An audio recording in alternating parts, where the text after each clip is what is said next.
I work with a lot of people relocating from Philadelphia to Lancaster, and the ones who end up loving the move almost always do one thing differently from the start. They don't try to recreate their Philly life in a smaller, quieter, cheaper version of the same thing. They understand early on that Lancaster is its own place, with its own rhythms, trade-offs, and expectations.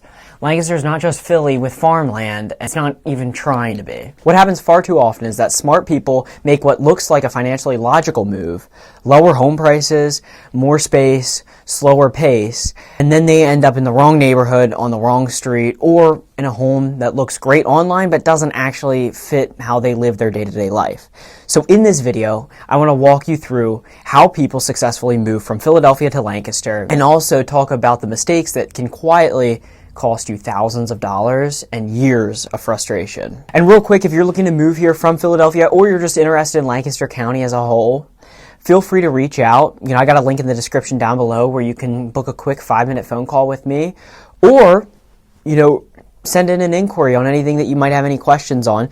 Also, feel free to leave a comment down below if you have any specific questions or you'd like to see me make any sort of YouTube videos on any sort of specific topics. Now, let's get right back into it. Let's start with the biggest misconception. Lancaster is extremely location dependent. In Philadelphia, people are already understanding block by block differences. One street feels different from the next, and that awareness is built into how Philadelphians evaluate neighborhoods. But here's where people get it wrong. They assume Lancaster works in a large neighborhood chunks. It doesn't necessarily. In Lancaster City, one block can completely change your experience. Parking availability, rental density, foot traffic, noise levels can all shift dramatically within a few hundred feet. You can have two homes priced within $20,000 or $30,000 of each other, and one feels calm and livable while the other slowly wears down on you. On paper, they look similar. In real life, they're not, because Lancaster City is smaller than Philly. Those differences feel magnified. Get the block right and the move feels seamless. Get it wrong and even a beautiful home can start to feel like a mistake. The second place people misjudge the move is space. Philly buyers come here and immediately notice that you can get more square footage for less money. Suddenly, you're looking at a 3-bedroom brick townhouse, maybe a finished basement, maybe even a small yard, at a price that would barely get you a condo in certain parts of Philadelphia. On paper, that feels like an obvious upgrade, but in Lancaster, location and lifestyle often matter more than size. Larger home outside the walkable core might feel disconnected from the energy that you're used to feeling in Philadelphia.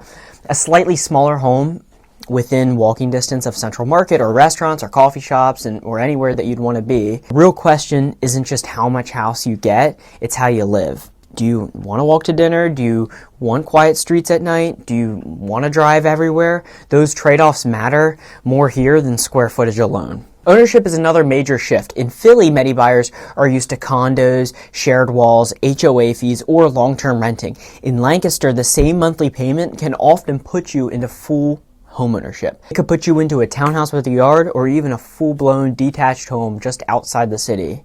You're building equity instead of writing checks. You're stabilizing your housing costs, and that changes how people think long-term here. What surprises most people, though, isn't the financial side at first. It's the lifestyle shift. Things take less effort here. Running errands doesn't require a parking strategy. Even something simple like grocery shopping feels much easier here in Lancaster than it does in Philly. People often tell me that they don't realize how much mental energy daily life used to take in Philly. In Lancaster, life just moves easier.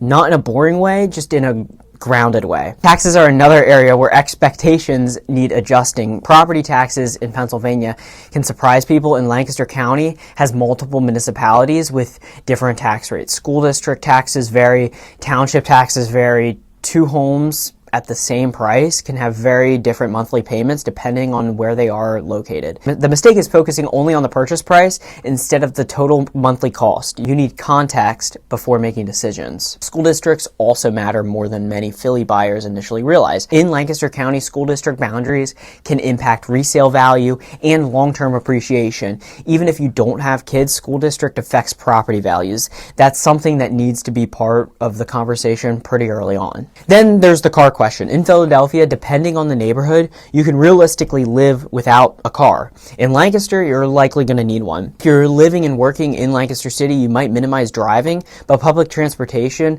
is not comparable to Philly's public transport. This is a driving county. The upside is that traffic is lighter than it is in Philly, and commutes are quite a bit easier. Trade-off is that you're going to be much more car dependent. Now, if you still work in Philadelphia occasionally, Amtrak from Lancaster Station to 30th Street Station runs regularly. That connection allows some buyers to maintain ties to Philly while living here. But you need to plan around that and understand the rhythm. Another major shift is pace and culture. Philly has a lot of energy, it has grit, it has constant movement. Lancaster is quite a bit calmer. Restaurants can tend to close earlier, streets quiet down sooner. You're not stepping outside into nonstop stimulation. For some people that feels peaceful, and for others it's just too quiet and too boring. This is where expectations matter most. If you move here expecting Philly's edge and intensity, you'll feel underwhelmed. You move here wanting breathing room, stability, and strong sense of community, you will thrive here. Lancaster also has a strong local identity, agricultural roots, multi-generational families, small business pride, local cultures run deep. For some Philly transplants, that feels refreshing and authentic. For others, it takes adjustment. Neither is wrong, it just depends on what you want the next phase of your life to feel like. Now, how do you move the right way? Don't chase the biggest house. Don't chase the lower price. Spend time in the neighborhoods, walk the blocks, come during the day, come at night. Come on a Saturday morning when Central Market is buzzing. Feel the rhythm of the place. Because when you get the location right, everything else just falls into place. Moving from Philly to Lancaster isn't about upgrading or downgrading. It's about shifting. Shifting pace, boundaries, shifting lifestyle. And that shift aligns with what you want long-term for yourself. If you're trying to figure out whether that shift makes sense for you, I'd be happy to help you think it through. Call me, text me, email me. All my contact information is below. And if you want more honest breakdowns about what it's really like to live in Lancaster City and Lancaster County, make sure you subscribe. If you guys have any questions or you have any suggestions for any future videos that you'd want to see, be sure to leave that in the comment section down below. I do read through and reply to as many comments as I can. And with that being said, I'll see you guys in the next one.